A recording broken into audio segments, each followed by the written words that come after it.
जब जो ट्रीटमेंट है ना, हम ट्रीटमेंट में सबसे पहले कि stomach wash with potassium permanganate 1:5000 की स्ट्रेंथ में करते हैं, या फिर जो स्टमक वॉश विद टी, अगर ये प्रेजेंट नहीं है पोटेशियम परमैंगनेट, तो हम जो है स्टमक वॉश विद टी और टॉनिक एसिड कर दे देंगे, या फिर जो है एनिमंग चारकोल के साथ। इसके अलावा गैस्ट्रिक नवाज होता है। गैस्ट्रिक नवाज इज़ इंपॉर्टेंट इसलिए कि ऑन्कोइड्स जो अब्जॉर्ब होते हैं दोबारा से उनकी सिक्रेशन भी होती है स्टमक में, तो गैस्ट्रिक नवाज इंपॉर्टेंट है। फिर जो है परगेटिव्स हम दे सकते हैं कि इंटेस्टाइन्स में जल्दी से उसको एवैक्यूएट करे जो पॉइजन चला गया इंटेस्टाइन्स में, तो परगेटिव्स में मैग्नीशियम सल्फेट देते हैं 15 ग्राम होंगे।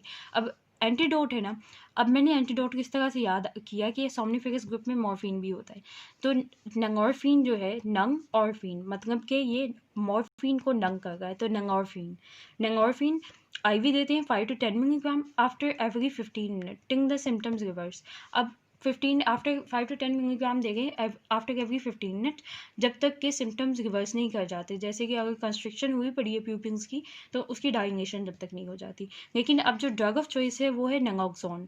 ये न्यूअर ड्रग है और ये pure antagonist of the opium है, इसलिए हम नैंगोक्सोन देते हैं 0.4 to 0.8 मिलीग्राम। IV या IM देते हैं आफ्टर एवरी 10 to 15 मिनट्स। अब जो जेनरिक मैनेजमेंट है ना, जेनरिक मैनेजमेंट में हमारे पास क्या है कि पेशेंट इज़ केप्ट अवेक, और उसकी आर्टिफिशियल रेस्पिरेशन, ऑक्सीजन थेरेपी देते हैं, एंटीबायोटिक्स देते हैं कोमाटोस पेशेंट को। इसके अलावा जो है बॉडी वार्मथ इज़ मेंटेन्ड, ये इसके जनरल मैनेजमेंट है। अब PM अपीयरेंस जो है वो इम्पोर्टेंट है कि ये इम्पोर्टेंट क्यों है कि PM अपीयरेंस उसकी कैसी है, उसकी ट्रीटमेंट जो है ये इम्पोर्टेंट है, और साइंस एंड सिम्टम्स इसमें जो है ओपियम पॉइजनिंग में science and symptoms, treatment and PM appearance ये इंपॉर्टेंट है। अच्छा, अब जो है PM अपीयरेंस जो है ना कोमाटोजोफिक्सिया, इसकी तरह की बेसिकली ये है।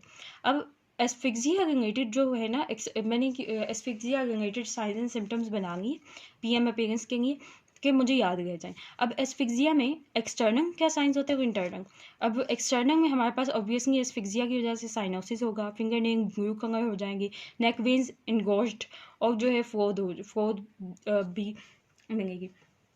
उसके बाद जो इंटरनल साइंस है उसमें लंग एडिमेटस होगा, ट्रेकिया ब्रोंकाई लंग्स, इनकी जो है कंजेस्शन हो जाएगी, इनकी वीनस कंजेस्शन हुई होगी इनकी, ठीक है। ये एस्फिक्सिया रिलेटेड थे। अदर्स में हमारे पास क्या है कि स्मेल ऑफ ओपियम आएगी।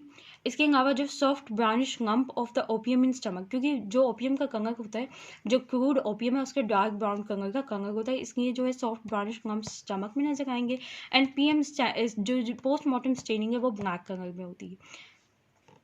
अच्छा, अब जो नेक्स्ट चीज़ है वो मेडिको लीगल सिग्निफिकेंस इसकी क्या है, तो ये जो है opium is involve in painless death, इसलिए ये सुसाइडल पॉइजन है। लेकिन जो है इसकी because of its smell and bitter taste, तो ये होमिसाइडल पॉइजन नहीं है। इसके अलावा इन्फेंटिसाइड के तौर पे यूज़ कर सकते हैं, कुछ मेडिसिन में बच्चों को दी जाती हैं तो वो कर सकती हैं। इसके अलावा जो है कि sleep induction in the infants, उसके लिए हम दे देते हैं तो वो इन्फेंटिसाइड कॉज करती हैं। इसके अलावा स्टडी कुछ किसी बॉन्ड एक्ट से पहले जो नर्व्स को स्टडी करने के लिए हम इसको ले सकते हैं। इसके अलावा cattle poisoning and to dope the race horse, उसमें हम यूज़ करते हैं, और इसके अलावा इसकी एडिक्शन भी होती है।